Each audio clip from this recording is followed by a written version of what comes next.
Ask the Podcast Coach for December 16th, 2023. Let's get ready to podcast.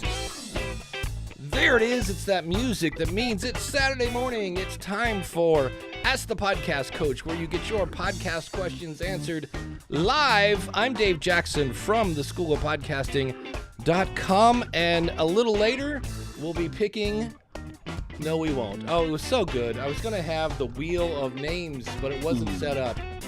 Oh, well. We'll be picking our favorite awesome supporter in just a bit. But here to help me answer your questions, the one and only Jim Cullison from theaverageguy.tv. Jim, how's it going, buddy?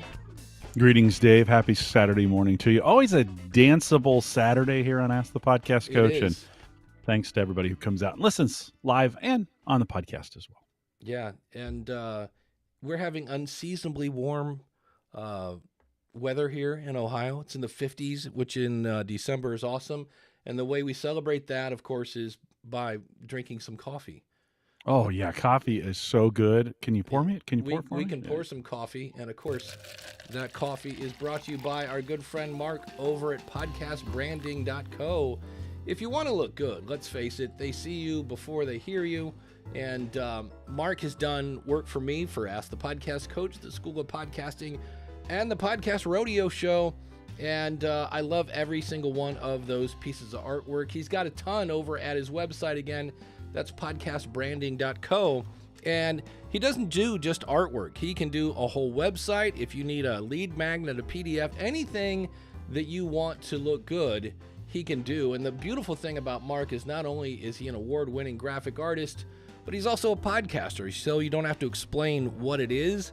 And he's going to sit down with you one-on-one to make sure that your marketing is in alignment, from the artwork to your website. Everything's just going to be in maximum effect to really connect with your audience. So when you're ready to look good, there's only one place to go. That's podcastbranding.co.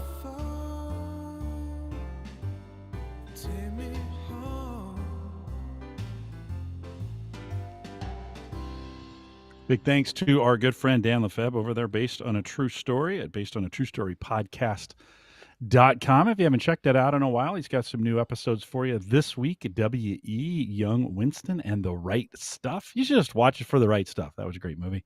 Dan does a bang-up job over there, and it's holiday season, you might have some extra hours, you might need some things to catch up on. Check it out, basedonatruestorypodcast.com. Dan, thanks for your sponsorship. And just to follow up on last week, how you feeling? Oh, yeah, I was going to say big thanks to everybody. I got lots of great notes of encouragement. Yesterday, the brain fog lifted, which is amazing. Like, all of a sudden, you just feel like a curtain has been lifted from your brain, and you're like, oh, I can think more than two thoughts in a row. This is pretty great. So that felt good. And then just some soreness. I had a post-op physical yesterday, and I probably got 2 or 3 weeks still of healing to do to get everything. But slowly the systems are coming back online. So thanks to everybody who, your nice thoughts, your positive thoughts, prayers, all those things and I heard from many of you. So thank you for that. Appreciate it, Dave. Yeah. I don't have scissors, so we can't do an unboxing. But I did have I got a present yesterday. This is I don't even know the name of the brand. It's the ZS10 Pro. I got some in-ear monitors, and this is I got these from the guy, Alec Johnson, that teaches Ecamm Live and Stream Decks and things like that. And it was $47. I was like, much cheaper than headphones. The plan is to do more video in 2024. And not that I hate my giant headphones on my head, but that'll look cooler. And here's 2 updates from companies. Number one, Elgato, I was kind of bummed because I ordered it in November, and they said it'll be in December. And I was like, oh, you didn't say that on your website. And then when I logged in December to see what day in December, it said April. And I was not happy. And so I emailed them and said, hey, I'm not happy. And they said, oh, and I still don't get this. They said, that's our global ship date. Yours will be coming in December. And I got a thing yesterday that said it has been shipped. So that's exciting. What a coincidence. Yeah. You complained and they found one. Yes. So I thought that was cool. The other thing that's Oh. cool is I am wearing my new Rode NTH 100. KZ is the brand on that, by the way. Oh, Those thank you. KZ. Mhm. Because my old headphones, what they have this weird thing. They have this bracket on the NTH. This is from Rode, and they have these little things that switch. You move your headphone and then they lock in place. And on the inside, this is just plastic. And so when you have your headphone in here, there's a little bit of pressure, especially when your head is too big, like mine. And so it's always kind of really pushing these headphones to the max. And apparently, I'm not the only one. This is the second time this has happened, which again, I blame on my giant noggin. But I emailed them and said, hey, these broke. They're like, can you send us a picture? And they're like, yeah, okay. We're sending you new ones. And I was like, well, that's cool. So it's one thing when things go bad with a company, but if they can turn around and make it turn a negative into a positive, I am more Rode loyal than I was. I could say, oh, these guys suck, their stuff breaks, but they're well aware of it. They're like, yeah, my guess is if they ever come out with another pair of headphones, it'll have a different design, because it didn't sound like it happens a lot, but it sounds like I was not the only person to experience this problem, being that it's happened to me twice now.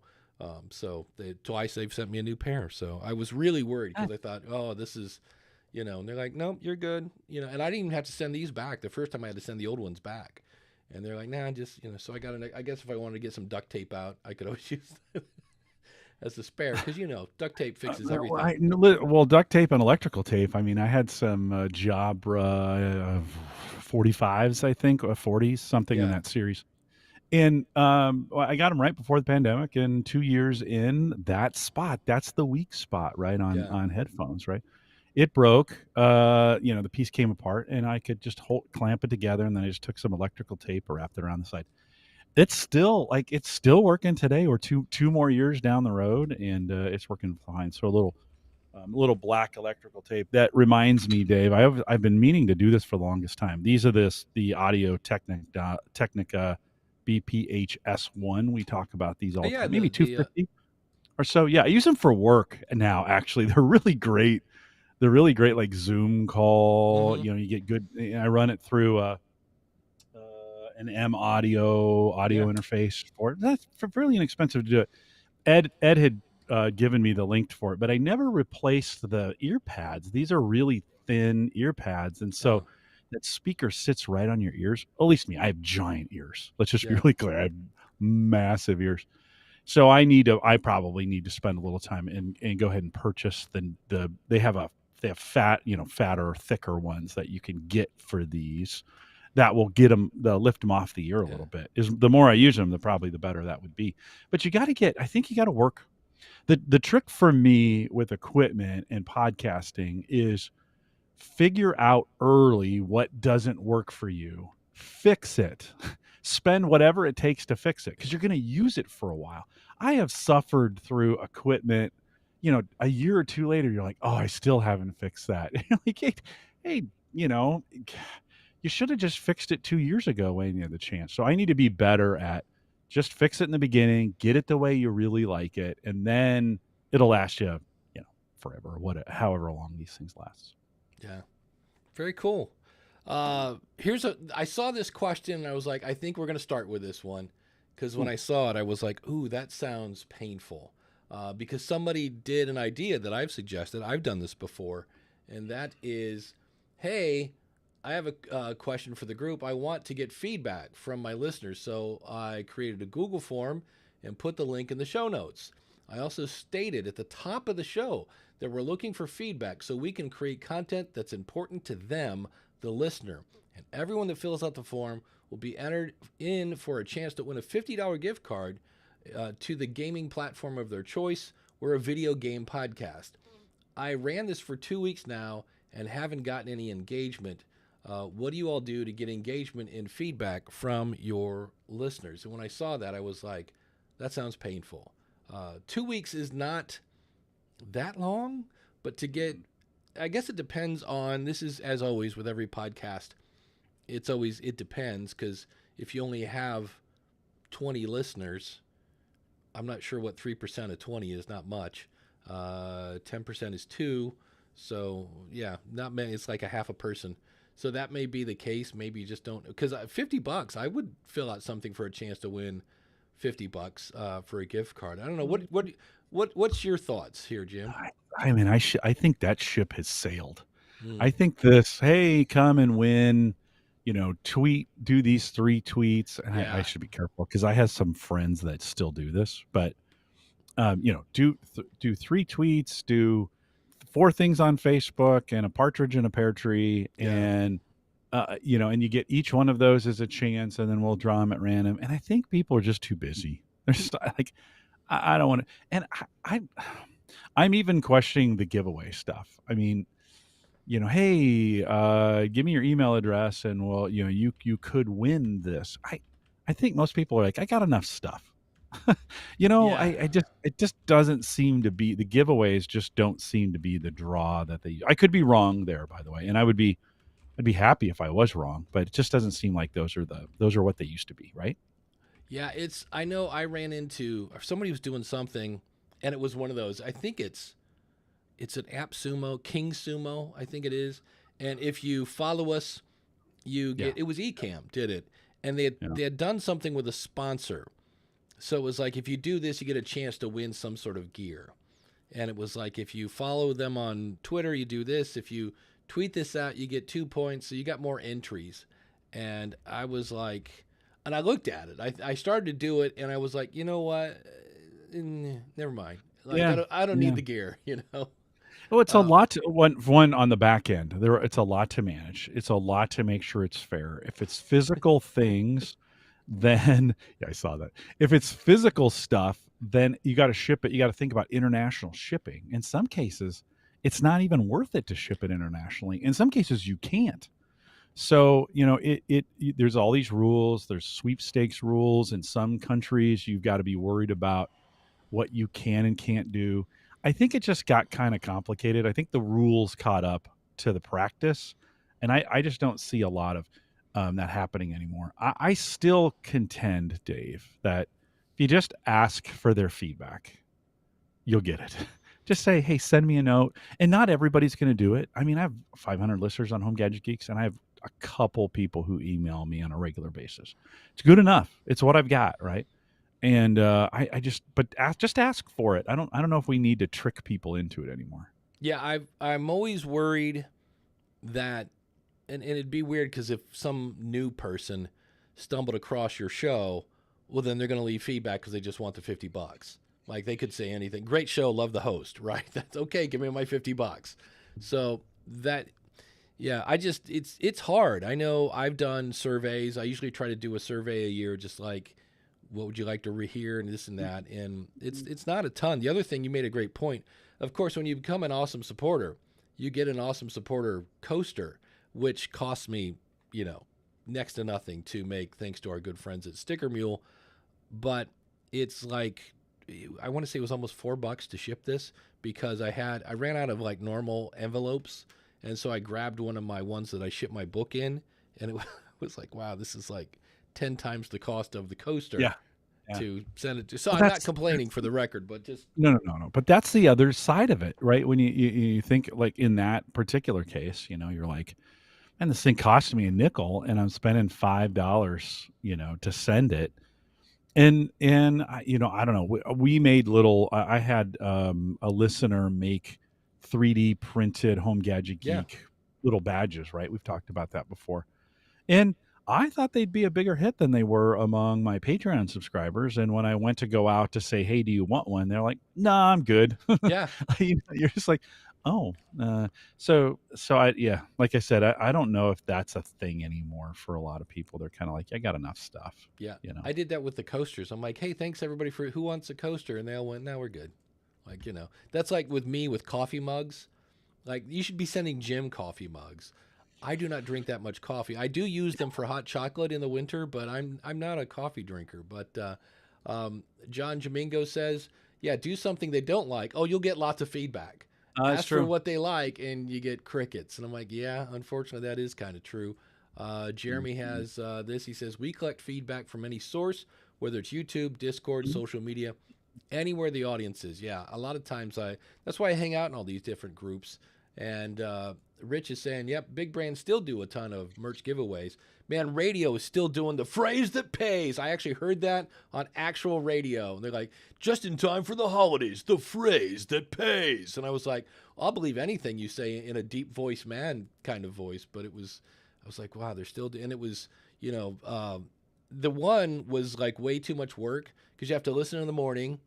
And then here in the afternoon, they're going to give you another clue, and then one in the drive time. And if you submit all three, you get like $5,000. And I'm like, when you have to buy your listeners, like you have to make, just seemed kind of. Well, that's what you're doing. That's what Yeah. you're doing, right? And the big brands have product that is they have a wide distribution market. They know how to do this very well. It's part of their marketing budgets.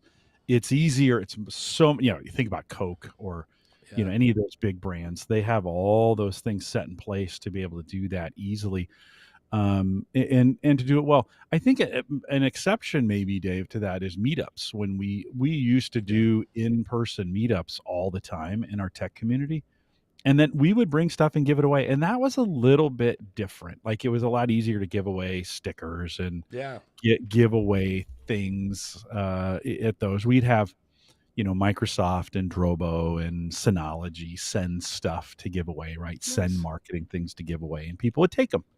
But it was an in-person thing. It was a lot different than, hey, do all these things for me and I'll give you this stuff. Yeah. Randy says his coaster is a cherished item. It sits right on my desk to see anytime I take a seat. The custom note on the back from Dave was nice as well. There you go.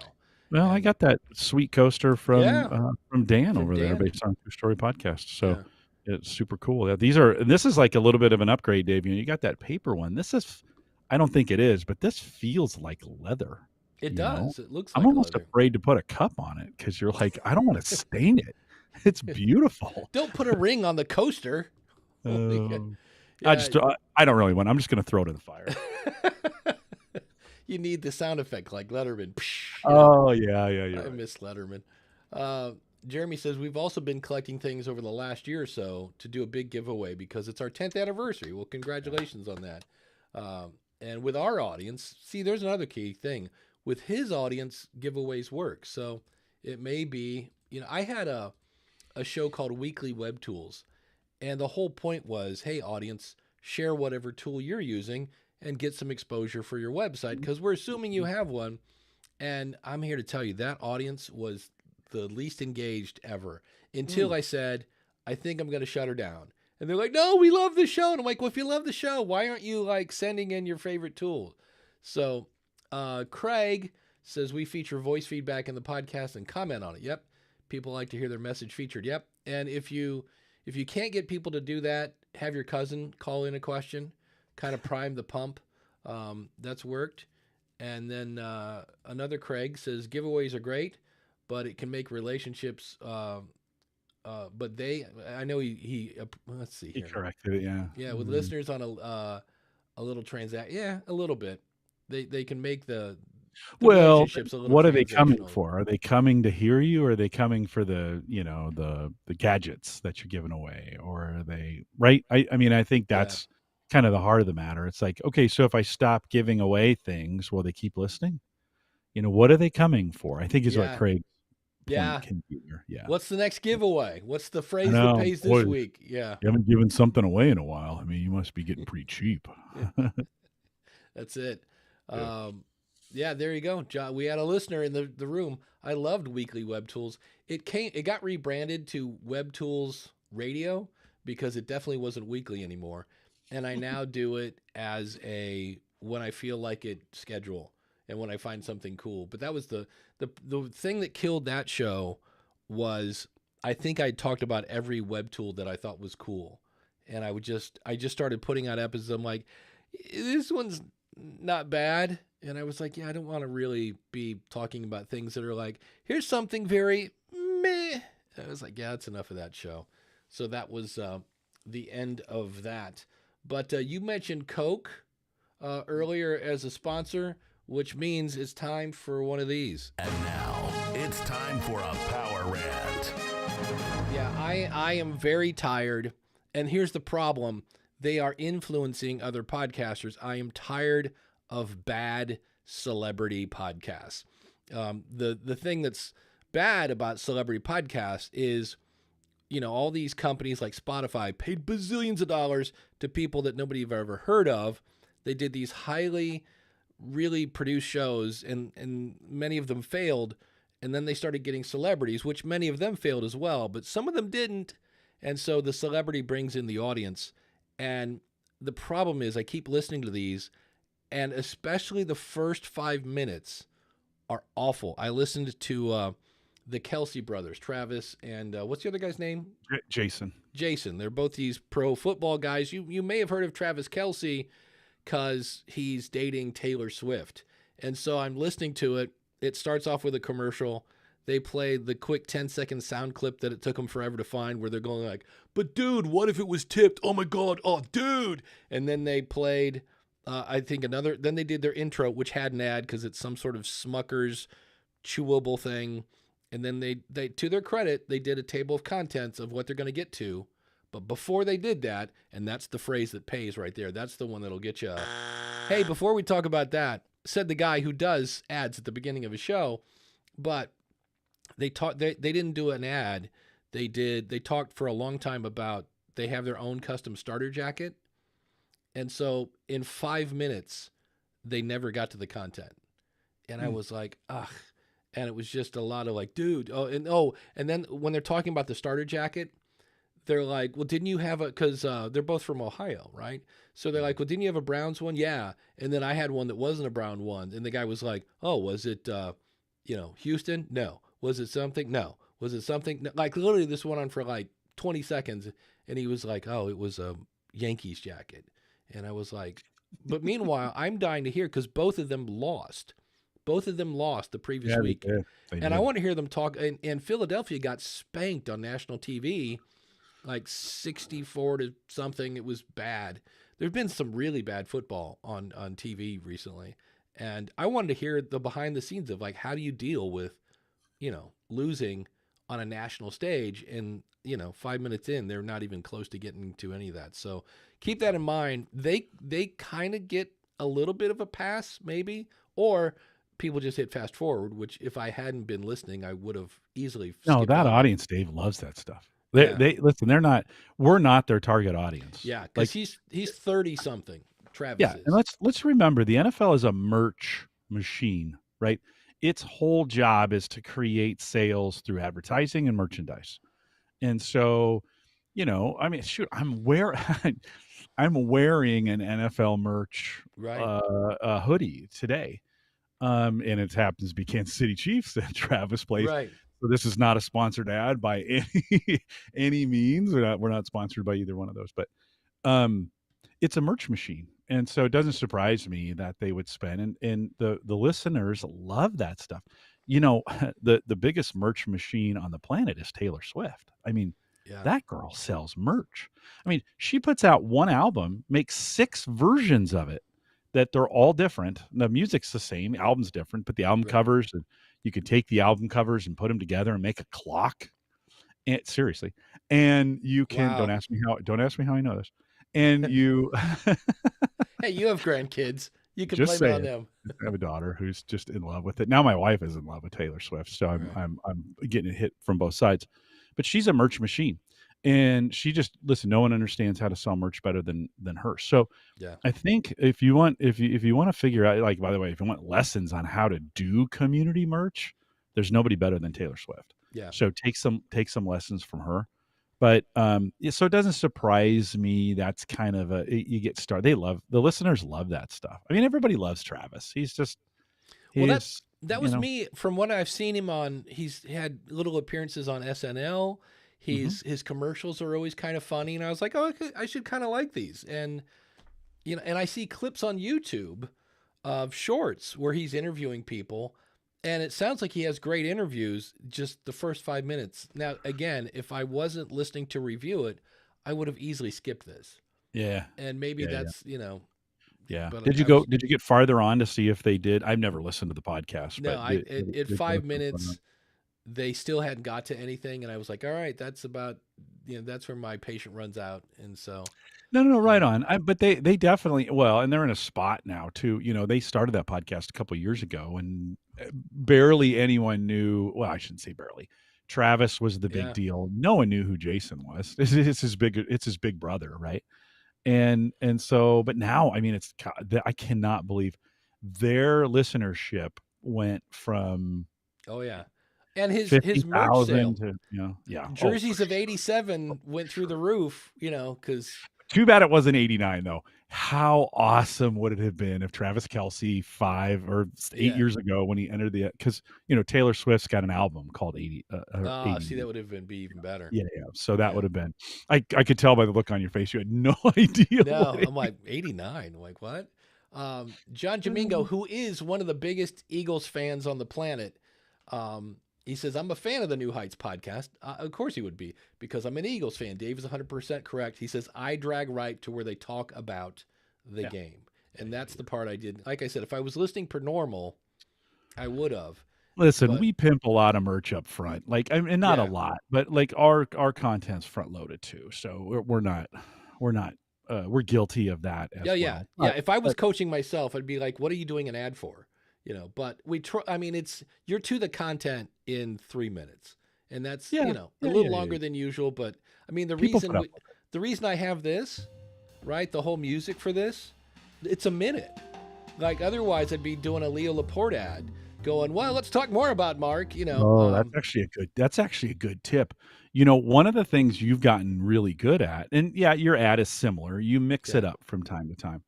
But you can hear, and I can too, you can hear in the music when it's getting to the end, yeah, right? And you've gotten really good at the timing on that to get it down. So there's a good podcasting tip. If you want to keep your host spoken ads in a certain time period, boy, that music trick is awesome. yeah. Yeah, I good work. done spoked it good. So there you go. Daniel J. Lewis, very helpful guy, says, I'll take one for the team and date Taylor Swift to see how well it grows his podcast. There you go. Thanks, Daniel. Yeah, it's Somebody's gonna got take to do it. you don't want that. You don't want that's a lot of work. Whew. Well, not only That's that, like just starting 10 podcasts. That's I what that would be like. I can't imagine, because look, there's NFL tight end fame, where I'm sure that guy doesn't pay for any meal in Kansas City, right? But to go to the point where you can't go anywhere because you've got paparazzi following you, and every interview is scoured over for every inch of every word. Like, that's a whole different. Listen, Travis is built for this. This is why this may actually work. He's got a giant personality anyway, Yeah. and was doing some of these things. They did his own version of The Bachelor in Kansas City a couple years ago with him. Oh, Nobody's ever geez. heard of this, but Right. he was The Bachelor, and it was kind of a local thing, right? He's built for this. Like he's got the ego, he's got the stamina, he kind of knows how to handle things, he knows how to handle people, he knows how to Right. handle this stuff. So if there's anybody who can make this work, there's a handful there. Yeah. I think it's probably Travis Kelce. He's a pretty good guy. I'm rooting for the kids. Hope they make it, right? Well, they're their early 30s, they're millennials, they're figuring these things out. Well, and they're on the what I call the wedding go round, right? Where you've been dating enough people, and all of a sudden you go, "Oh, look, I'm 35. I should probably settle down." And you look at who you're Yeah. standing next to and go, "Hey, Yeah. let's get married." John makes a good point in chat. He says Jason Kelsey's an icon in Philadelphia. He certainly is. And the Kelsey brothers are introducing a lot of people to People to podcasting. podcasting. Yep. Yeah, That's a good thing, sure. because there are, we know that the youngins like to listen on Spotify, but we're not sure if they're more into TikTok than they are podcasting, the younger audience. That's something we're still trying to kind of figure out. Yeah. There's a funny story from that podcast where Jason is complaining. He had to go to this party and he was still in his football pants. And they were like, dude, why didn't you where's your pants? And he's like, well, my wife didn't bring my pants to this thing after practice, and nobody did this, and I couldn't get that done. And Jason goes, why didn't Jason bring pants for Jason after practice? Right. And it was just so hilarious because they call each other out on that podcast all the time. It's good chemistry. It is good. It's good. I like it from the sense of, you got two brothers, good chemistry, good stuff. Those things can really work well. And I think in podcasting, we don't, I've had my kids on from time to time, and my audience loves when I have Sammy on my Yeah. podcast. They just like bring her on as much as you can. So sometimes that stuff works too to get family members, and sometimes it doesn't, but sometimes Yeah. it does. Yeah. Z-Man has a question for us. He says, how long should you wait before you start a giveaway, or is there a certain amount of listener subscribers should you have before you give it a go? It seems like an easy question, but it's like, because on one hand, like, is 20 not enough? It really does depend, I I think, think it on, depends. Yeah. yeah, because I mean, with this audience, right, we've got, I don't know how many viewers we have let me answer that. Here's this question. If I clicked a viewer button, I don't know if that put viewers to you, maybe, Jim. Did you see anything new come up? It's No. always fun. All right. Well, we have, I don't know. I have no idea how many people are watching right now, which is weird. That usually shows up somewhere, but it's not right now. But anyway, I think it's going to be one of the sayings you throw it out there, and I did a thing. Start small. Start Yeah, small, maybe. I got a sponsor for my Akron podcast. It was a Jamaican restaurant, and they gave me some gift cards. They're like, "Hey, you want to give these away?" And I'm like, "Yeah, it'd be cool." I took one, of course. So I'm like, I got paid. Got me some Jamaican, some sort of pineapple thing was Well, you got to Spanish. taste it. You got Right. to I know got to how talk it. about it. Yeah. Yeah. Yeah. All Yeah. right. So 27, we have people watching right now. So if I did a giveaway right now, giveaways live are easy because there's even a tool for YouTube where you can do something. Of course, you could always use the wheel of names, but you'd have to set that up ahead of time. But I know there's a thing on YouTube, or maybe it was StreamYard, where you could. I know we did a giveaway once there, but anyway, that audience is maybe 30 downloads an episode. And I said, hey, first person to email me at, akronpodcast@gmail.com gets the, thing. And it was nothing. And that was on for about 2 months. Yeah. Erie Jamaican chicken, or Jamaican kitchen. Yeah. It was good stuff. I ended up, I told the guy, I'm like, hey, like, do you want these back? I can't seem to give them away. And he's like, nah, just use them yourself. So I did. So, but he got free publicity out of it. But that was one. That's one of those, like, looking at how far people view your podcast. It is a bit of a kick to the taint. You're just like, ouch, when you're like, hey, here's something for free. All you got to do is email me, and, like, $20 of free Jamaican food, and they just had no interest in it. Now, either A, they're not that engaged, or B, they all did the same thing I did. I don't know. I've never had Jamaican food. If it had been McDonald's or a steakhouse or, whatever, Dunkin' Donuts, something, maybe that was the thing. But it was odd that I couldn't give them away. So what are you going to do? Here's Well, but to go ahead. hold on, to answer that question, what's the right number? Yeah, It's probably more than 30. yeah. And you probably need to be in the hundreds to get, because you just got to get, there's folks who just aren't going to engage, and you got to get kind of beyond that group and get some real engagement in it. And that is a little surprising, because it's an easy, if you live in Akron. I mean, Yeah. although Kim says she loves that place, she didn't get one. She didn't. So Kim, why didn't you ask Dave She wasn't for? listening to the Akron podcast. Well, there. So Okay, there you go. So maybe your listeners weren't. Maybe you didn't have the right.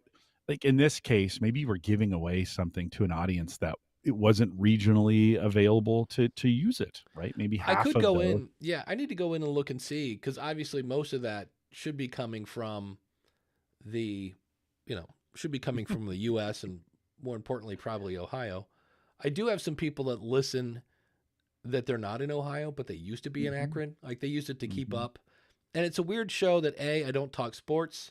I talk a little politics, but just reporting on how, like, our local government just voted to have less input from the people. And I thought Oh, that I found that funny. They're like, hey, how we used to let you come to council meetings and voice your concerns? Yeah, you can only do that once a month, and we're limiting it to 10 people. They had some things that made sense. People are holding up signs about Palestine.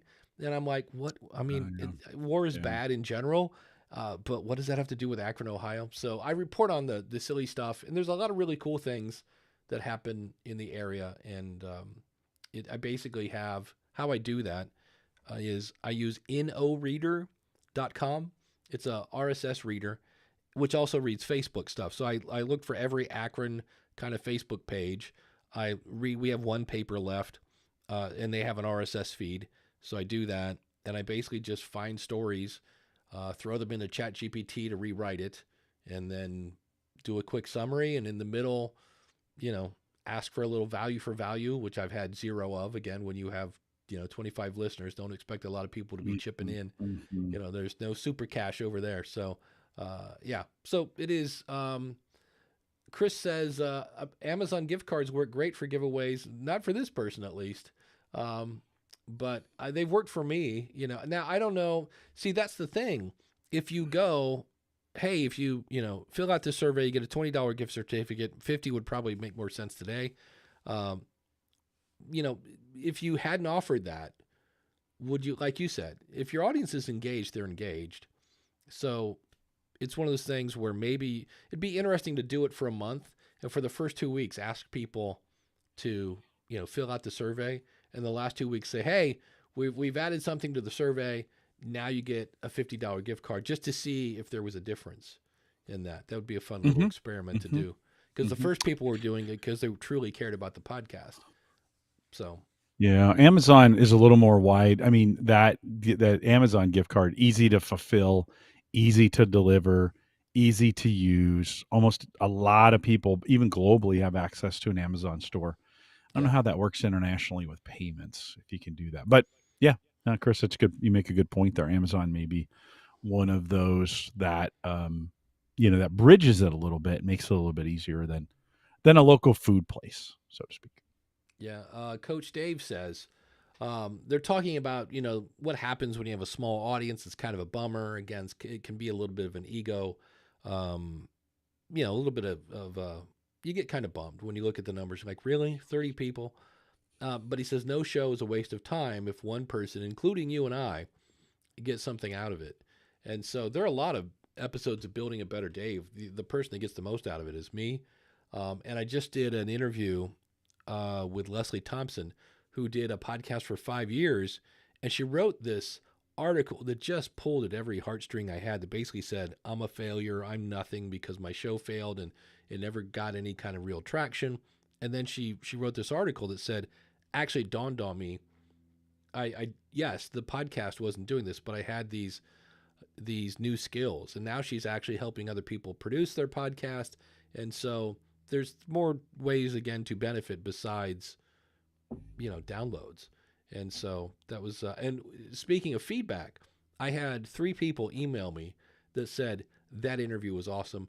I needed to hear that.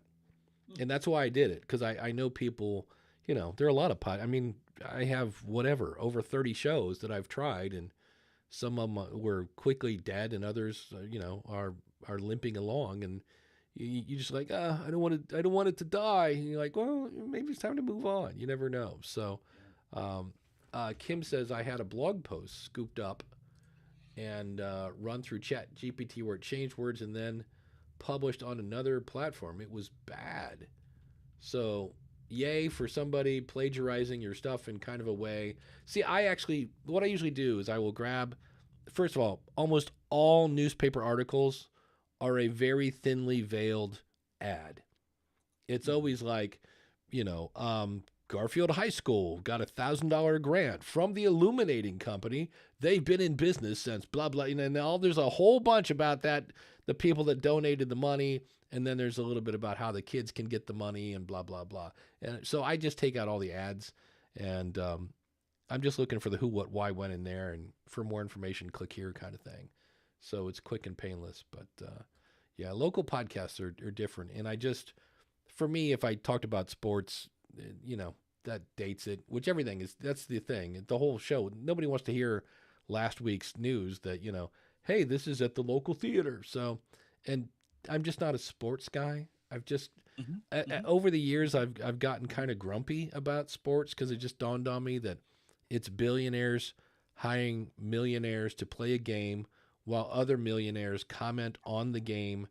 And, the radio waves are filled with people screaming about their team, and none of the comments will ever affect the game. So it's not like, coach is going, wait, Chris in Shabokin wants me to run more. Well, that's it. We're changing the run. That's it. We're new game plan for this week. We got to make Chris in Shabokin happy. So, but it is entertaining. I still watch it, but there are times when I'm like, when I hear people on Monday that their whole week is ruined because my team lost, I'm like, you're identifying with the team a little too much. But to each his own. We all have our own forms of therapy. Here's another a fun question. This one I'm asking here, let me just read it and then we'll go from there. If I can, this is weird with Ecamm. All these little windows get in my way of reading stuff. I wrote here a few months ago. This was in I believe a Reddit ad, this was in a Facebook ad group. Not that it really matters. For help to launch my podcast. Unfortunately, that went down a rabbit hole of technical problems that, despite my determination, resulted me shelving the whole endeavor. So now I'm circling back around to try again.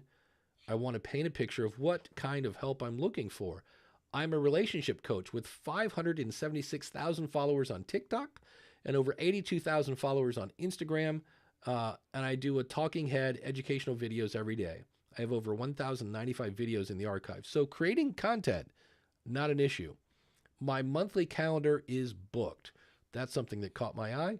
And because I'm salvaging marriages all day long, I have very little bandwidth to deal with setting up a technical part of getting an actual podcast going.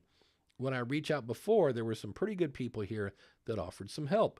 And maybe it's just me, I find in some of the proposals I entertained just way too complex, which makes me scratch my head a little. So he says, so the help I need is someone who can recognize the essentials already who can recognize that essentially already podcasting without the actual platform to be an official podcast. Not sure I understand that sentence, but who can recognize that essentially already podcasting without the actual platform to be an official. I'm not sure what he has official in quotation marks. I see all these ads on Facebook. They make it sound very easy to get up and running. That's because it is, with different applications. Spotify is one. There are others. They're very tempting. Someone tells me I need someone who has a real knowledge of how to package my brand and get up and running with only what I need and not what I don't need. I did a podcast on my own, and it's still on Apple and on Spotify, but I want to do both video and audio. Why? I've been helping couples for over 40 years. I have a very engaged audience. I have 21,000 people on my email list. I have 8,000 people in my Facebook group. So he's popular, kind of. To be honest, I'm not leveraging that anywhere near what I could. People ask me, do I have a podcast? I should, but I don't. So my question as I read through this is, I always say, when the need to serve your audience is greater than your fear of looking stupid, you press record. But here's a couple things that jumped out at me. My monthly calendar is booked. He spends all day helping people. And so my question is, maybe the reason this guy hasn't done this, he's got no time to do it. He's super successful on TikTok and all the other places. I'm like, why are you starting a podcast? Because everybody says you should have one? I don't know. To me, I kind of saw this as... Yeah, I do hear people asking for one. And I think there's a fear of missing out in this, of like, hey, maybe I should. Here's all these stats. It's a little bit of an ego play. And, sometimes when we ask these questions, I'm pretty humble, but let me just tell you, I got 500,000 followers on TikTok. Listen, if you're that busy and you don't have any time for this, but you want to do it, you just got to pay it. If you're being successful, if you're this successful and you have all these followers and all these people, you should be making enough money at this point to be able to pay someone. Because if you don't have the time, you're going to have to pay somebody to do it. And maybe that's what they're asking here, is someone come in and I'm sure someone came in and pitched the podcast, the full Monty on this kind of thing, and said, they were just like, oh, I don't know. It is expensive. It is time consuming. If you're not doing it yourself and you're paying someone else to do it, it can be expensive.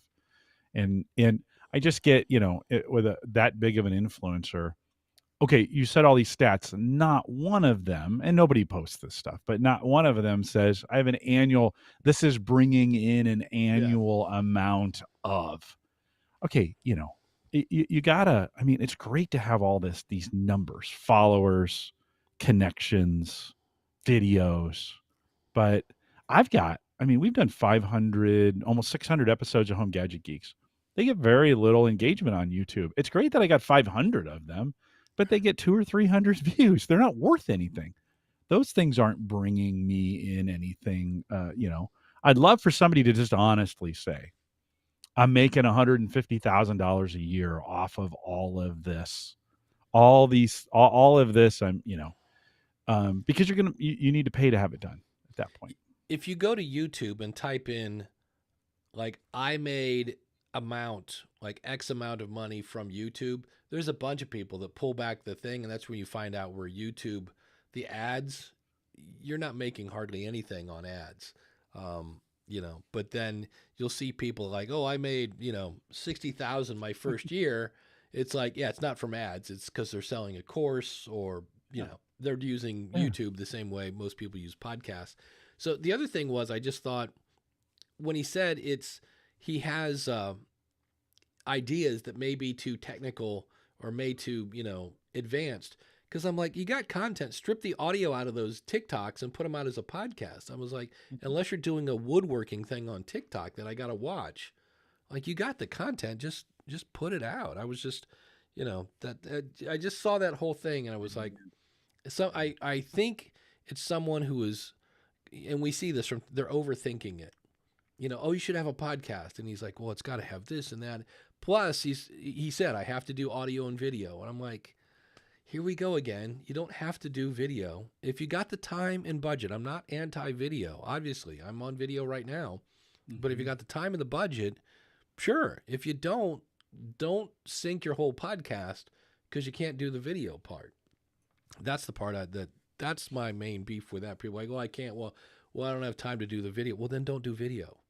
Start off with audio and see how that goes, and then kind of go from there. And but I smell someone who's overthinking it, and then, because with video, then we spend 3 months coming up with the background. I had somebody ask kind of like, do you think I would get more viewers with a better background?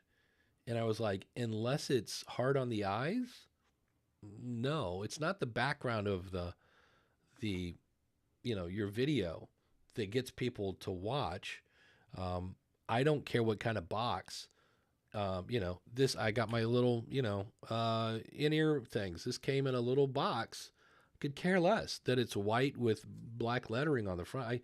What I'm going to care about is when I open these and plug them in, do they sound good? Are they comfortable?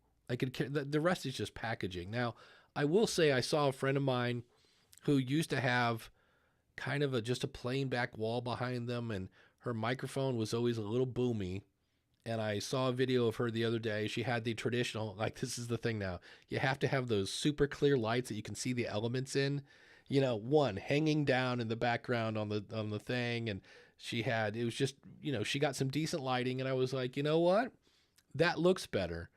But it's not like I wasn't watching her stuff before when she had it's the content. It's not the packaging. I don't know. What do you think about that, Jim? I mean, you've got your background. You've got your cool fire going. Are we going to get more downloads this week because, or more views this week because you got the cool Christmas fire going in the background? I'm a little disappointed. Nobody in the chat room even said anything about it. I'm a failure, Dave. I'm a failure. It's not. No. Listen, there is some quality component to a set, and do people listen or stay because of the set? Maybe. It's possible. I mean, I think about, I go watch a bunch of DIYers, and but 5 years ago, 6 years ago, if the audio was questionable, okay, I was putting up with it. But because there's so many different ways now to put that audio right, with the Rode wireless mic and some of those kinds of things, and the audio's gotten so much better. Yeah, if I just came across a video this morning that was a little sketchy, and I'm like, yeah, I'm not gonna listen to this if I have to put up with this kind of. So, yeah, sometimes those small details can matter. But that's audio. I think most people would tune true. away from audio, because I remember once somebody interviewed me. It was a video thing, and when I actually saw the video, I don't know what the deal was, but it was like the world's biggest cave. And I was like, yeah, I'm not sending like, you know, I listened to a show. It's like the Media Roundtable or something like that. It's a show about podcast advertising. And three people sounded great. One person had, I don't know what, for a microphone. And I just thought, wait a minute. The goal of the show is to promote your brand. And that one person didn't do their homework assignment of go buying a Samson Mhm. Q2U. Mhm. And to Yeah. me, now that might be me listening through the ears of a podcaster that like, hey, if somebody needs to tell, George to go get a microphone or whatever. But I was like, "Nyeh." But it was something where, one of the things Metallica once talked about is why some of their shows or their songs are super fast and some of them are super slow. They're like, well, if everything sounds super fast, it doesn't sound super fast. It just sounds like Metallica. But if you play something slow, and then like it's the difference between the two helps accent that wow, this is slower. Oh wow, now it's really fast and that whole Yeah. nine yards. So When before the pandemic, in this spot here in the studio, I yeah, used to have skis. If you remember, there oh were yeah, skis that were lined up here. And as we came home and I was podcasting more, I had somebody at work call me, and we were chatting one day, and he was like, "Lose the skis."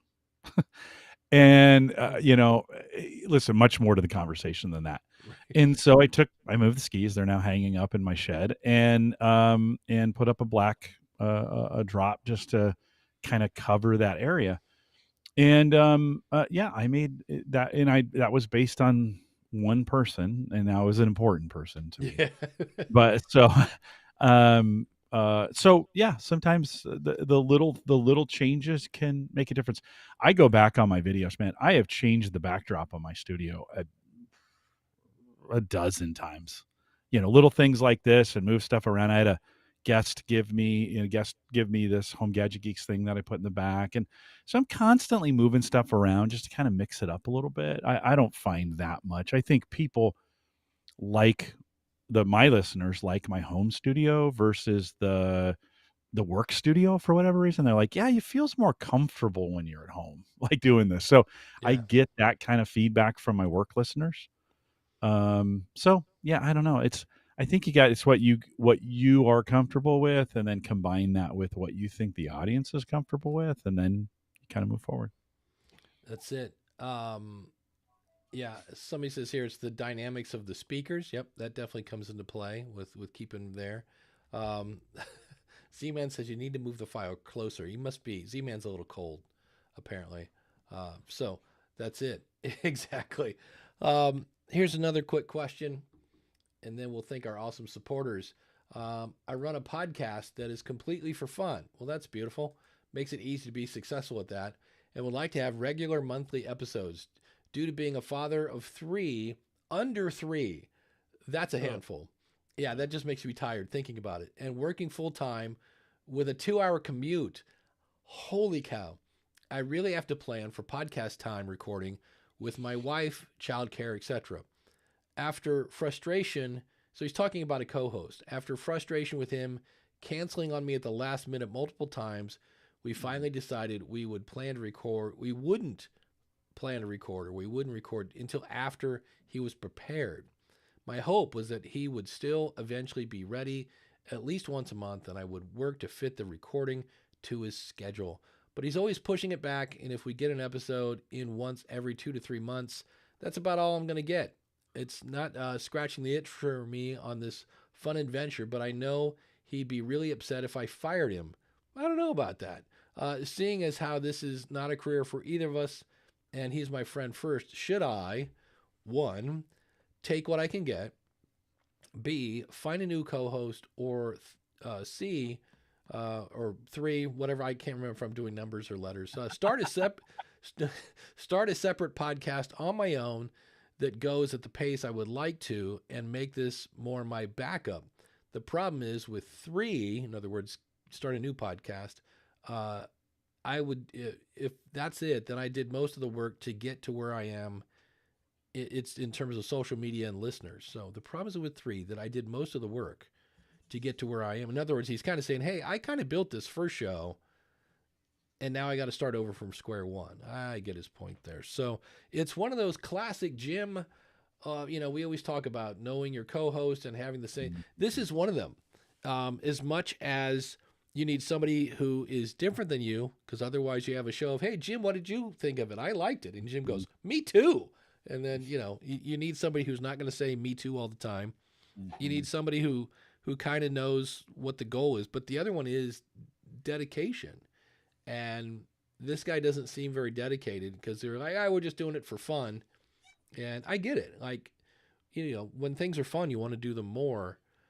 But I would just because the problem is the guy is canceling. That's depending again on what the reason is.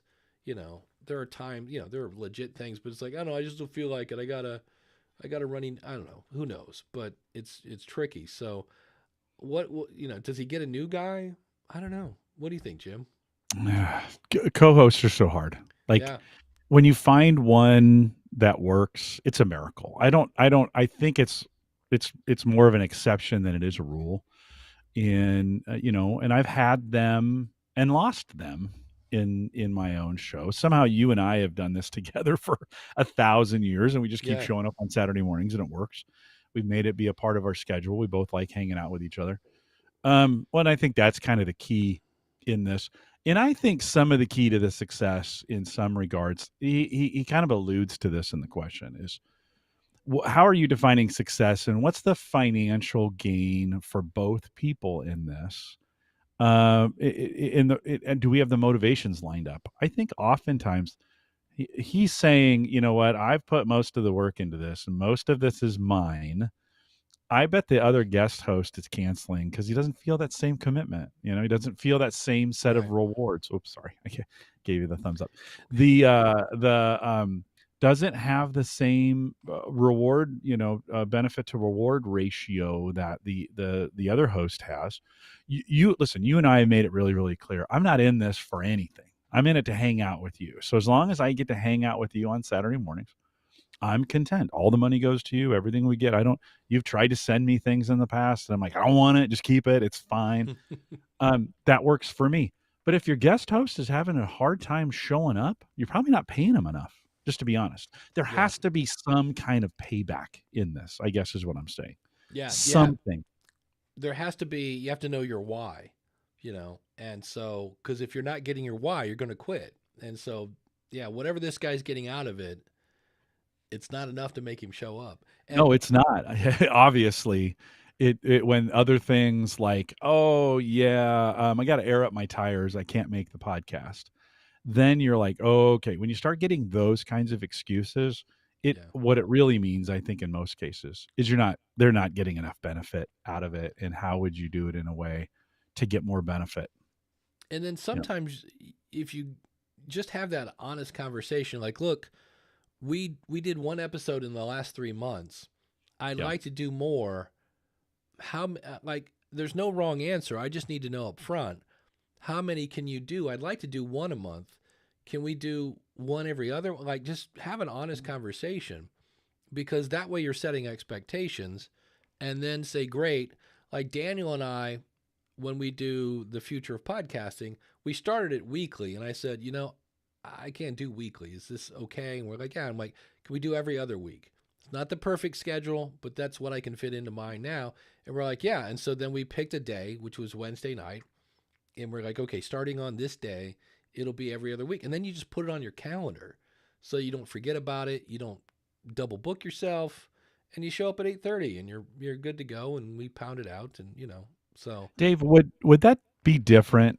Okay, so you said I can't do every week. What I could do every other week. If I said I'll pay you $100 in Amazon credit if you show up every week, does that change is that all of a sudden you're like, oh, it might? Or what's the price? Like what is the price? Sorry, Daniel. What is the price that you would go every week for? Because it does change things, right? I mean, if you're now, Daniel may say, look, the podcast's not worth that much money. I don't have that kind of money to give you. It's not. There's no value there, But I know you don't make a ton off this. We make some off of this podcast. Yeah. If you were making six figures off this podcast, Oh, I might say to you, well, yeah. it's time for you to share, Dave. Yeah. Right? Right? Yeah. So That is a good point. Yeah. I Because mean, it really it boils changes down to things, me, right? it's time. Yeah. It's, Yeah, and it's even, value. It's your value. It's valuing your time for that. And if yeah. I said, I'll give you $500 a week to show up and do this podcast, I bet you'd show up. Yeah. You wouldn't have any context. I'm not sure what episode this is. It's probably 460-ish, something like that. And every now and then I'll be like, sleeping in. Like I took a day off from work and actually got to sleep in. I was like, oh, I remember when I used to do this on the weekends. And you kind of go, are we going to tap out at 500? I'm like, maybe not, probably not. But it's just one of those things where every now and then I'm like, nah, I'm having fun, and it's, for me, Well, it's, you've got to make that decision, right? When you yeah, get to this, is this, I've said it, but to you, you're doing, to be 100% transparent and fair, yeah, you do 105% of all the work for this podcast. Because like you do it all, and so that's why I give you all the rewards for it, because I know I'm not doing any editing, I'm not doing any posting, I'm not doing any hosting. So we have that right now, we have that yeah, reward situation figured out. If you at some point go, Jim, you know what, it's not worth it to me anymore. Okay, so what are my choices then? I have to kind of say, well, if I want to keep doing this podcast with you, I probably need to take on some of the things that he's doing to give him what? Your time back. Because you just said that. That's the most important thing to you is your yeah. time in this, right? Either we do So it, Saturday night live podcasting with Dave and Jim. I If could do we Saturday night. I could do if Saturday we moved it to the evening, just so I can have fun on Saturdays. That's an idea. We'll toss that Well, around. the other thing would be, I sounded like Jay Leno there for a second.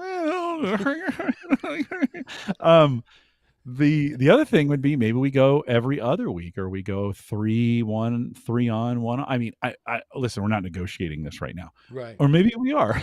Yeah.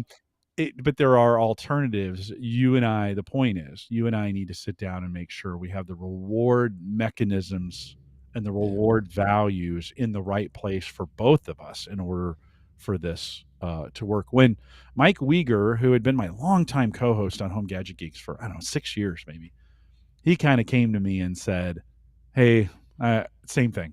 My kids, and I told him this day would come. My kids, I'm busy, lots Yeah. of things. And I said, just bow out when it's time. Now, could I have made the decision to value his time and say, okay, Mike, I tell you what, I'll pay you $100 a week to be a part of this, because it's still really valuable for me to have you there. I could have. I didn't, because it's not worth $400 a month to me to pay him to do it. I mean, there's a value proposition there that podcast doesn't make $400 a month. So I couldn't have said that. Would he have done it for $100 a week? Probably. And I could have kept him around, but that's more than the podcast was maybe Right. was worth, right, on a monthly standpoint. Yeah. I think we think this is all magical. This all Right. lives in some realm of magic, and it's not. It's just, at the end of the day, it comes down to dollars and cents and priorities. Yeah. That's it. Yeah. The Z-Man says, I considered a co-host, but the co-host situation and his kids threw me off. Yep. Again, and there's nothing wrong with that. It's just some people have more time. Kids are a priority. I mean, I would hate to. I saw a thing on Facebook. Not my kids, but everybody else's kids are a Right. priority. He canceled on 2 test runs, and that told me, yep. But I saw somebody that said, no one will remember that you worked late 20 years from now except your kids. And I went, oh, that's got a bit of truth to it. Sean said I would have an honest conversation with the friend and see if that friend would be fine with being a once a month co-host. Yep, there you go. Then go solo the other weeks. Yeah, that's an idea. I think that's really the bottom line, because what you don't want to do, especially if this is a friend of yours, is let it fester. And then you end up going, that's it, you're gone, you're fired. That's not going to work. The Z-Man says, that's all I needed to know. I'm going to go solo and start the new year. No, start now. Start now. Or when you're ready. Yeah, or when you're ready, because Oh, when next you're week, December 22nd, is when Apple goes on vacation. So you're not going to be able to submit your show till You don't February. think that's 100% automated at this point? I No. think really? Yeah, because there's You still, still think there's humans approving those things? yeah, because Oh, okay. there are people that make podcasts that are, what's the word? Not extremely not work safe or kid Yeah. safe. And like, Yeah. they might go, I don't know that we want the naked Nazi goat sex group, like, yeah. Oh, Uh, yeah. John Domingo says, I have a similar issue with a co-host. I have to have that uncomfortable conversation with him for 2024. We just kind of had the uncomfortable conversation here. He's a friend, but I can't deal with the issues.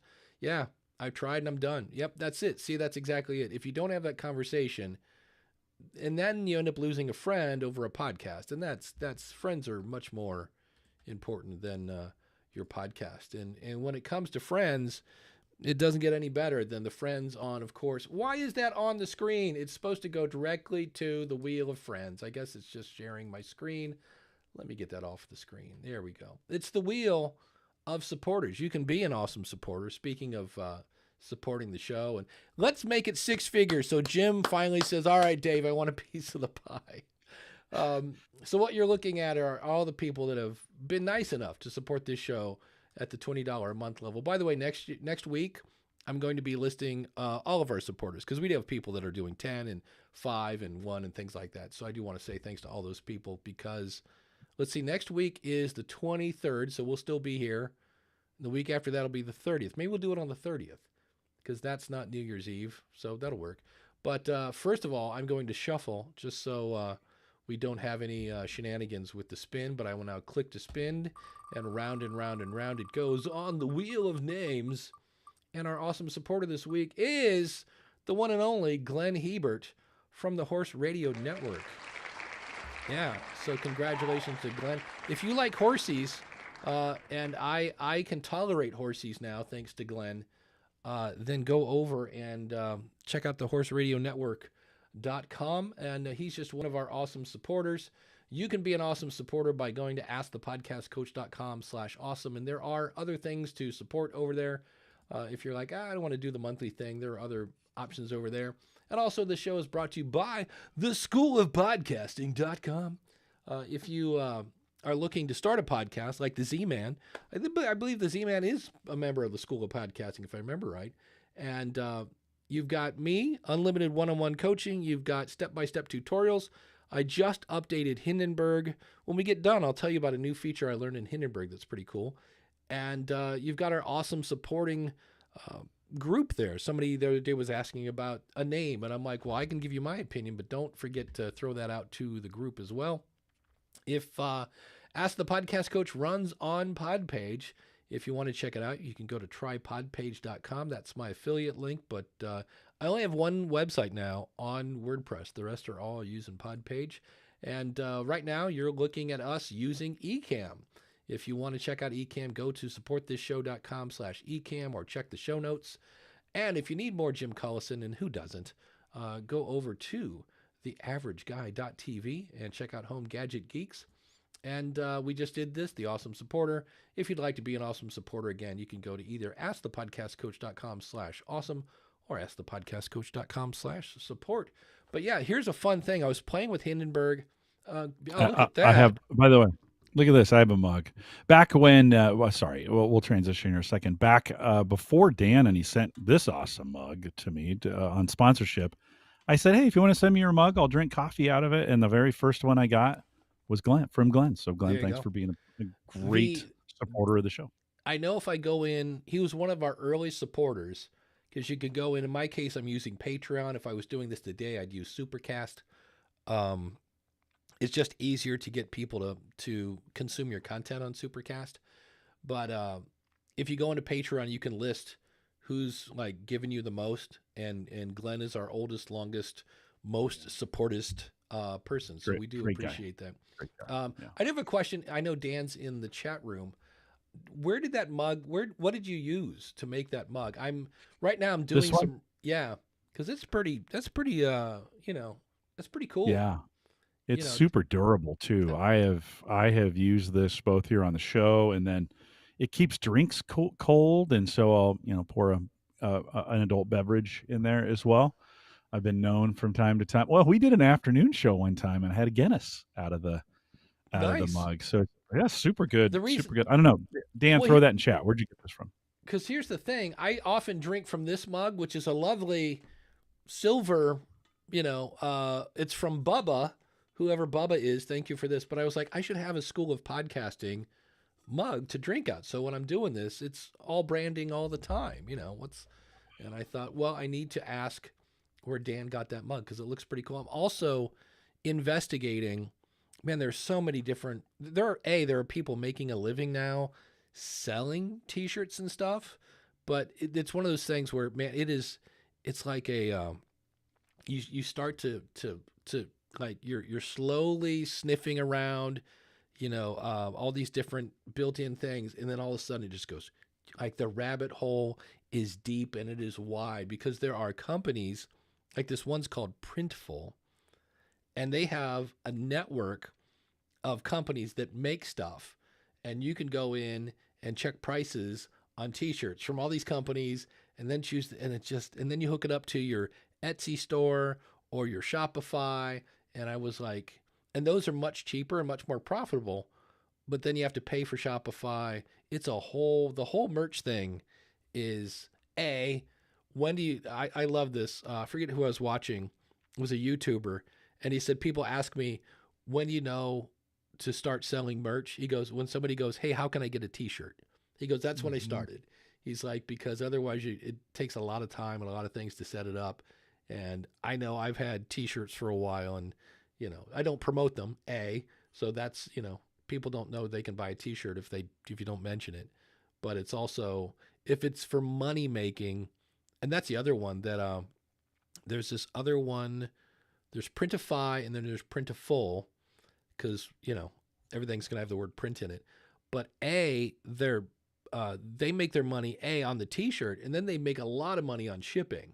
So you end up with, the cost of the T-shirt was $13, and your listeners paying $30 for a T-shirt with your logo on it. And I was like, they'd have to really, talking about an engaged audience, you'd have to really want to, show your love for a show for a $30 basic T-shirt. And I was like, interesting. So it's something I've been sniffing around. And then Jody makes a great point here.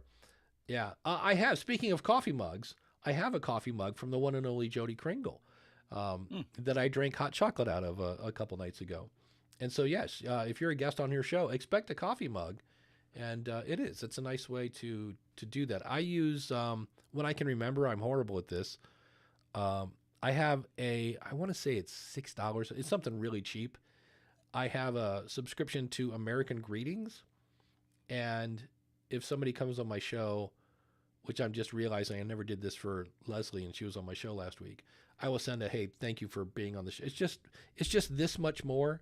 Besides an email that says thanks, it shows, hey, look, I spent 45 seconds, making an e-card for you that plays music and has a butterfly fly out or something. It's just something a little more than, hey, here's the link and the artwork, thanks. So anything you can do, it makes you set apart. And now when I drink hot chocolate, I think of Jody Kringle. So, which is kind of good because Kringle, I keep saying Kringle. It's a Christmas thing, Kringle with an A, but it does make me think that maybe in the Christmas spirit she should, put on a red hat and say she's Santa's cousin. You can get too many coffee mugs though. You can't see them above here. I have a whole bunch of Starbucks coffee mugs there, and then from time to time I got to go through and kind of cleanse. Yeah. On For that, right? For the record, we could say I don't know that you could outdo a Jody Kringle coffee mug because I don't drink coffee, and B, I have plenty of mugs. So I have a ton. I was collecting them for a while, and then my at whole some point top I'm shelf of my cupboard is just coffee mugs, and but it is a kind gesture. I'm not. No, it's great. It's great. I kind of use them. I put them on my shelf.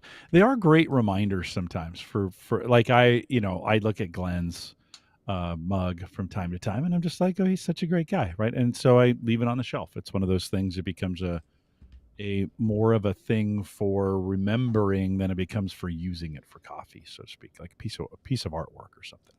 Yeah. Here's another fun-filled question, and that is somebody brought this up as growing the show, and so I read this. It's always funny when my throat is kind of scratchy. I do Peter get the Peter Brady-ish Peter is what you're Brady, saying. or I get a little Christopher Walken going on. That I'm just like, what is up with my voice? It's a wonderful world. It's a wonderful world. What if your dog didn't have a tail? Um, anyway. I'm trying to grow right now. Who isn't? And I could use some input from others who may have gone through something similar. Basically, I know there are a lot of hardware and software options out there, and I want to make the best choices. Has anyone else dealt with a similar situation? How did you handle it? Did you end up, any advice or insights would be greatly appreciated. So the reason I picked this question is I found it confusing. Like, why is he looking at hardware to grow the show? And I was like, that made me kind of go, because I just was like, I'm not sure unless you're using a Blue Yeti from another room, or I don't know, that $20 mic from Guitar Player, or you know what I mean? Unless your audio is horrendous, you sound like you're in a cave, your volumes are all over the place. I don't really see where hardware is going to fix. I mean, I mentioned earlier that it can ruin your brand with bad audio, but I'm assuming somebody spent $69 on a Samson Q2U and checked it off the list. Okay, hardware done. I don't know. I found it odd that when people think I need to grow my show, they're like, well, let's see. And I know somebody asked about the Rode Podmic. I'll answer that in a second here. I don't jump to hardware when I think grow the show. I think content. Maybe confidence though. Like there's something about a cool piece of hardware that, like, you're like, this is cool, and you feel confident because you've got the right equipment, or you think it's cool, or when I first started podcasting, I had that Mackie FX Pro FX 12, whatever it is. And it sat on my desk, and it had all these knobs and things I could turn and mix and all this other stuff. I felt cool. Like I was like, man, I'm feeling like a podcaster. So, now today that's consolidated down into a Motu M2, and it's got some lights that bounce around and some cool stuff. And you're like, well, this feels cool. It's kind of one of the reasons I have so many monitors, because for me, it makes me feel comfortable in that I have access to anything I need to see at any given time. And that's just what I like to do. So I think, does the equipment make you a podcaster? No. Can the equipment make you feel better about being a podcaster? Yeah, maybe. This is an area I've struggled with. Listen, I'm the average guy, so I've always used Audio Technica ATR 2100 because it's just an average guy mic, and I didn't want to be that. I didn't want to be that SMB, guy, or I didn't want to be that RE 20 guy, whatever. I could have invested in a bigger, more fancy mic a long time ago, but that wasn't my brand. The brand was kind of the average guy thing. Could I do all of this as the average guy? I've kept that mic. If I had a big radio mic on there, would it make me feel better? Yeah, it kind of would, in the moment, like, yeah, look at this cool mic like that I have. So maybe it's confidence, Dave. I get that. I totally, because often when I go to Podfest, they'll be like, get up there and play something on the guitar, and I'm playing somebody else's equipment. And first of all, there's no monitors, so I have to wait for the guitar to bounce off the back wall to get back to me. Like, often I have no idea what I'm playing. I know I'm in the key of G, and these notes fit the key of G, so I hope that sounds good. And so I don't play as well because I don't like the way I sound. So I get doing that. And so that confidence then may affect your delivery. And when it comes to your content, your episode, it's two things. It's content and delivery. If you got bad content, I got to watch how I do those fingers here. I think I just flipped off the audience.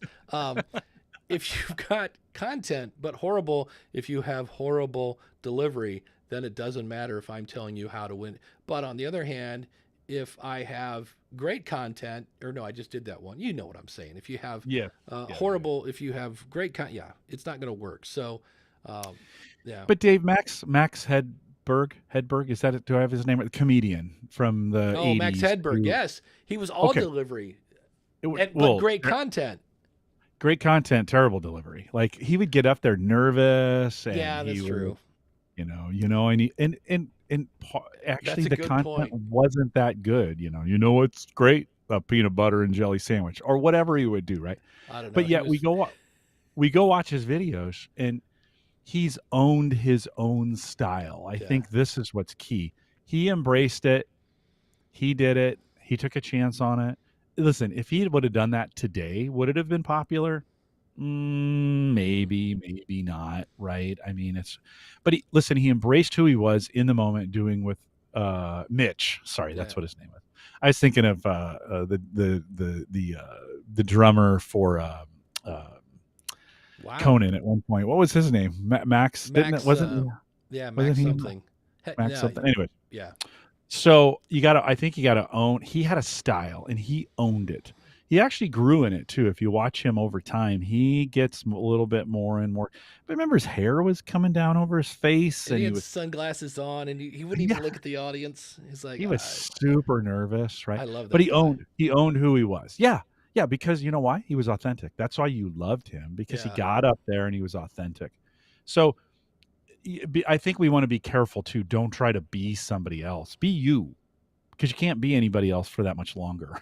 You eventually it's going to come back to you, and embrace those little weird things about you that other people think that are weird. They may actually be really good. Yeah, I loved Mitch Hedberg. Rich Graham Yeah, says, "Long live him." Gone too yeah. soon. Yeah. Z-Man says, "Content plus good audio quality equals engagement." Well, again, if you think about it, You can, yeah. if you have bad content and you spend $4,000 on equipment and a backdrop and all that, you've got, I don't know, American Idol. So, It's popular. Yeah. It just depends on the audience, right? You can have bad content and bad and bad equipment. Yeah, It may appeal to a certain kind of audience who that's wants true. to watch this kind of stuff. So Yeah, bad is in the eye of the beholders or whatever. So Mitch was scared out of his mind in those early. He was so nervous up there. If you heard interviews before he passed away, he just would say, "I was just so I didn't I the reason I was so slow in the delivery is because I was just super nervous." And that nervousness, we all kind of latched onto it and said, "Yeah, we'd be."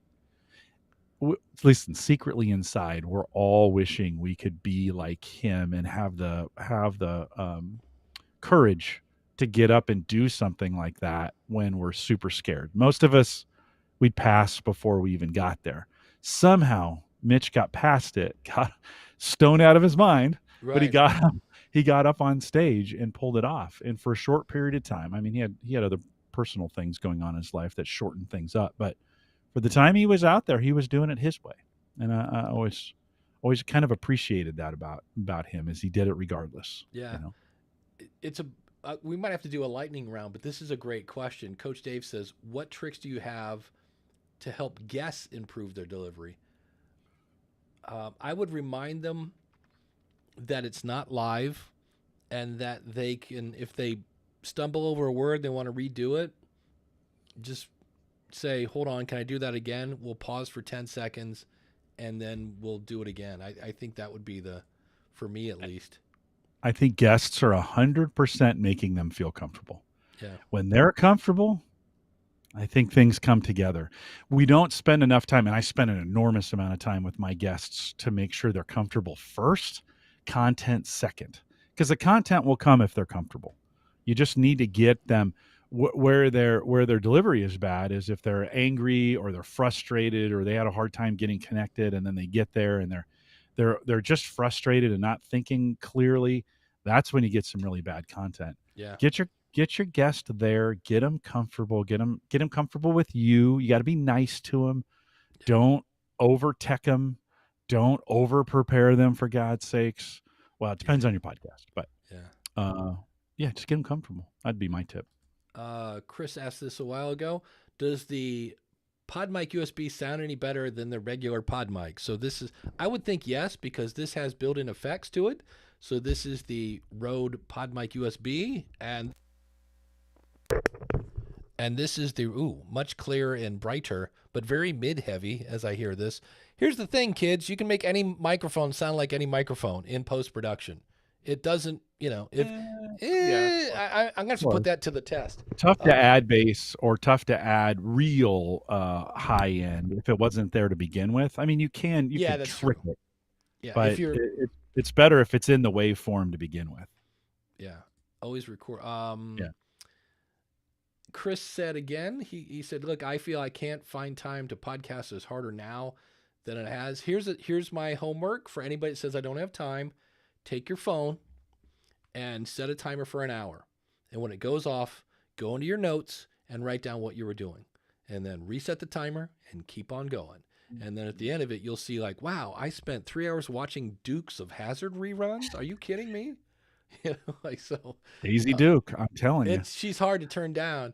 It's stuff to flying cars, stuff like that. That's yeah, but it could be harder. I mean, we're back. There's a lot. All the distractions are back. During the pandemic, lots of things got cleared off our plates, right? There were less options. So that may be true. That may be true. Yeah. Z-Man asked, does Libsyn send podcasts to Amazon Podcasts? Yes. You'll see it Amazon/Audible. And if your show isn't there, oh my God, have you not heard of Amazon? It's so much fun when you go to Audible and you search for something in your topic and you go, oh, holy crap, there's my podcast in Audible. Yeah. And for the record, that's not just I love Libsyn, but if you're not on Libsyn, you can submit it go to podcasts.amazon.com and you can submit your show there. And then we might talk about this next week. We'll tease ourselves because Craig has a great point. December is a great time to think about streamlining podcast workflow to try and save time in the process. Yeah, that's one of the reasons I'm taking this class on Ecamm and Stream Deck. Is my goal is to be able to do YouTube videos with minimal editing. Now, anytime you do something live to tape, shall we say, for those of us that remember tape, that means more planning up front, but it's also less stressful than going, oh crap, I messed it up again. So that's the plan, at least for me in 2024. But maybe we'll talk about that next week. So Jim, I know you're feeling better. That's good. But I'm thinking you're taking another week off on home gadget from geeks. work. Yeah. Oh, no. We were back. No, we were back this week. All right. Yeah, no, I mentioned it was 13-year celebration of Home Gadget Geek. So nice. Co-host Mike Weger came back and we talked about his home lab. So we didn't spend much time celebrating 13 years. We acknowledged it and then moved on to the content. And so Mike comes on and talks about building his home lab and some really geeky, nerdy stuff. And then I give a health update at the end. But again, thanks to everybody for your thoughts and prayers. I got a lot of good comments last week at the end of the show, and I appreciate you guys. It's good to be back, and it's good to be in full form. So now I'm feeling pretty good about it. We're back on track. Good. That is good to hear. Yeah, on the School of Podcasting, you may have heard of him. The one and only Daniel J. Lewis is coming on. He released Podgagement this week, and so we have him on to go, okay, what's Podgagement? What does it do? And you learn very quickly that Daniel likes data. And it's not just data, it's what you can do with data. And there's some really cool things already in Podgagement, but you also hear where that thing's going to go.